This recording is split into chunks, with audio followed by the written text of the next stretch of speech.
देखो भाई शहजाद जी, ऐसा है, आपको जिस गली में मेरे पुतले जलवाने हैं आप जलवाइए। आपको जो मेरा करना है वो करिए। आपको ये लगता है मैं आपसे माफी मांग लूंगा तो ये गलतफहमी आप अपने दिमाग से निकाल दीजिए। तो ये हिम्मत मेरी थी कि मैं वेल में चला गया और आपको भी मेरे साथ आना चाहिए था वेल में। किसानों की बात थी, आप किसान विरोधी हो। कोई भी बच्चा भी उस वीडियो को देखकर ये बता देगा कि उमेश कुमार सही हैं या गलत हैं। मैंने तब भी ये कहा कि शहजाद भाई गलत बात मत बोलो, फिर आपने मुझे तू तड़ाक करके बात की, आपने मुझे घूरा, आपने मेरे साथ गलत व्यवहार किया, तब मैंने आपके साथ गलत व्यवहार किया। आपने मेरे साथ बदतमीजी की, आप तू तड़ाक करके बात कर रहे थे, लगा तू रहन दे, तू ये कर ले, तू वो कर ले, यहां तिंगड़े ना। तो आपके साथ अगर कोई बात होगी तो पूरे समाज की बात हो जाएगी। अपनी लड़ाई अकेले लड़ो ना, समाज को क्यों घसीट रहे हो बीच में।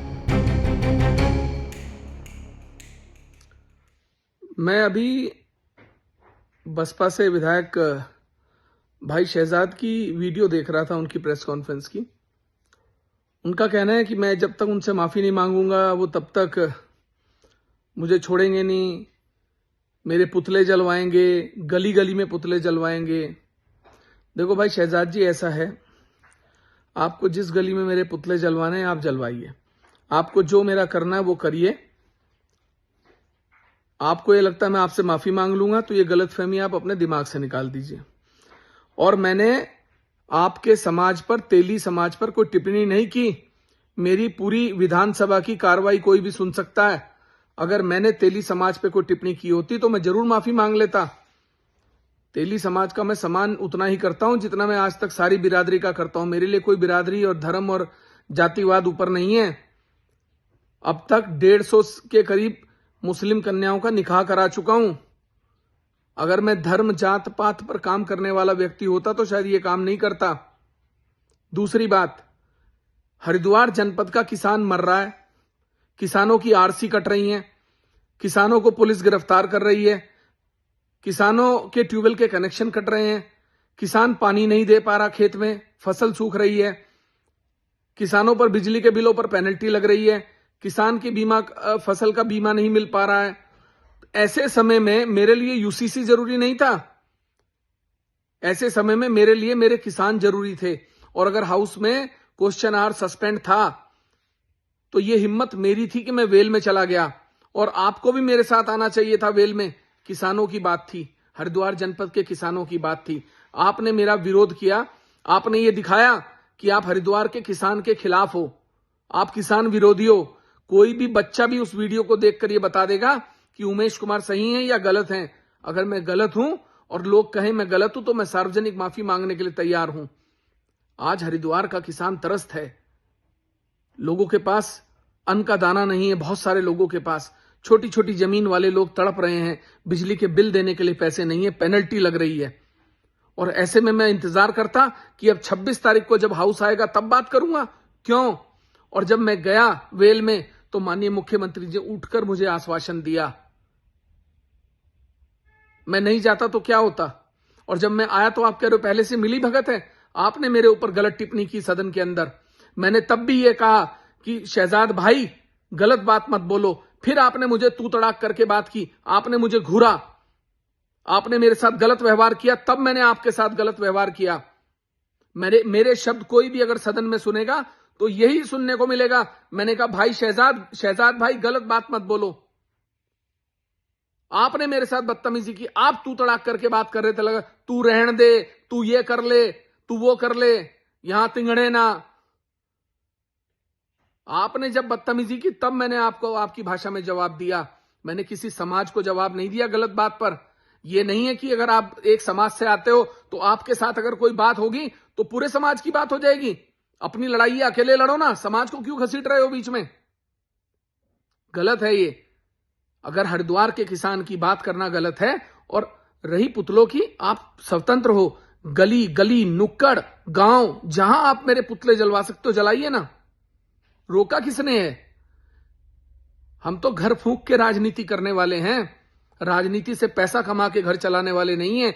जिस दिन तक हरिद्वार के लोगों को उमेश कुमार की जरूरत रहेगी, उन्हें लगेगा ये ठीक काम करता है, उनकी आवाज उठाता है, उस दिन तक राजनीति करेंगे। और जिस दिन नहीं हमारी जरूरत होगी हम अपने घर चले जाएंगे। राजनीति से मेरा घर नहीं चलता। मैं बस इतना कहना चाहता हूं कि पूरे वीडियो को देखने के बाद हरिद्वार की जनता तय करे, उमेश कुमार गलत काम कर रहा था तो मेरा विरोध करे, मुझे मंजूर है। आपकी बात सुनी जाएगी, ये आज नहीं, अभी नहीं सुनी जा सकती। आप प्लीज बैठिए, आप बैठिए, आप बैठिए, आप वैसे जाइए, चलिए आप बैठिए, बैठिए। आपको सुनना पड़ेगा, आप देखिए, सुनिए आप। माननीय अध्यक्ष जी, मेरे लिए मेरे हरिद्वार जनपद का किसान भी जरूरी है, बिल्कुल जरूरी है, लेकिन जरूरी है, मेरे लिए भी हो सकता है।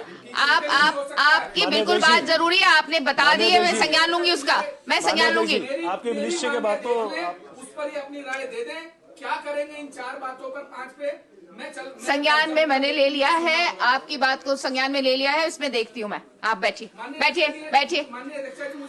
माननीय सदस्य आप बैठिए, माननीय सदस्य आप बैठिए, बैठिए। आप माननीय सदस्य जी,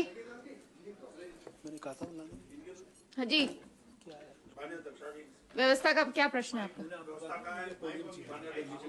हो गया। माननीय अध्यक्षा जी, विधानसभा के द्वारा जो माननीय विधायकों के और पूर्व विधायकों के जो इलाज होता है, चिकित्सा प्रतिपूर्ति का, उसके बिलों का देय का भुगतान होता है। एक बार सुन लीजिए पूरी बात, उसका भुगतान होता है। आप इस वक्त ये नहीं बोल सकते ना, स्वास्थ्य विभाग के द्वारा उसमें इतनी कटौती कर दी जाती है कि पूर्व विधायक, वर्तमान विधायक और 1-1 साल तक परेशान होते हैं। और मेरे जैसा 12 लाख रुपए का बिल 2,77,000 रुपए कुल स्वीकृत किया गया, तो इसमें कोई व्यवस्था ऐसी सरकार माननीय सदस्य, आपकी बात स्वास्थ्य मंत्री जी, आप इनकी बात सुन लीजिएगा और आपको कोई आप निर्देश दे दीजिए। दे दिया मैं, आपकी बात से बात करके व्यवस्था कर दें, विधायक परेशान होते हैं बिलों।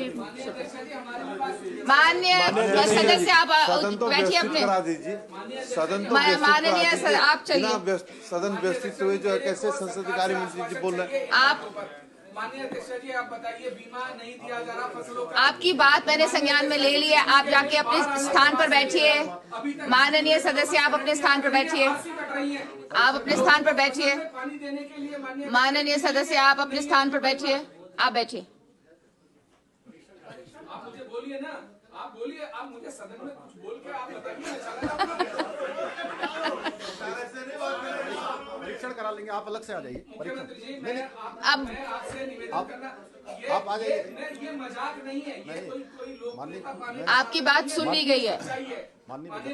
अच्छा, माननीय मुख्यमंत्री जी खड़े हुए हैं, अब आप सुनिए। माननीय विधायक जी, ये बहुत आपके महत्वपूर्ण इशू हैं और इस पर हम लोग परीक्षण करवा के इस पर आपसे वार्ता कर लेंगे। चलिए माननीय मुख्यमंत्री जी, आपके आश्वासन पर जा रहा हूँ। जी जी जी, बैठिए बैठिए। माननीय अध्यक्ष जी, आज ये धन्यवाद। इस उत्तराखंड के लिए शहजाद भाई, ये पहले से तय नहीं है, आप ऐसी टिप्पणी ना करें सदन में कृपया करके। ये आप भी उसी जनपद से आते हैं जिससे मैं आता हूं, और आपका भी क्षेत्र किसान बाहुल्य है। माननीय अध्यक्ष जी, ये हम नहीं तो आपने ये टिप्पणी कैसे कर दी कि पहले से तय सौभाग्य था? आप खुद भी किसान है तो आप ऐसी बात माननीय सदस्य आपस में ना लड़े। बैठिए। माननीय अध्यक्ष जी, कैसे कह रहे हैं पहले से तय था? माननीय आप बैठिए, आप बैठिए। माननीय अध्यक्ष जी, आप पढ़िए। ये आप मत क्यों कर ले? ये लड़ाई हो रही है क्या? कर ले, युद्ध हो रहा है यहाँ पे, तो कर लो, फिर आओ। नहीं, ये हल्की बात मत करो मेरे साथ। माननीय सदस्य, मुझे ऐरा गैरा विधायक मत समझना। माननीय सदस्य जी, शांत रहिए। भाई गलत टिप्पणी कैसे कर रहे हैं मेरे ऊपर? शांत रहिए, शांत रहिए, शांत रहिए। माननीय अध्यक्ष जी, भाई साहब, मैं आपकी अनुज्ञा से समान नागरिक संहिता उत्तराखंड 2024 विधेयक पर विचार किया जाए, आपसे अनुज्ञा मांगता हूँ। बोलिए बोलिए। माननीय अध्यक्ष जी, ये हम सभी का बहुत सौभाग्य है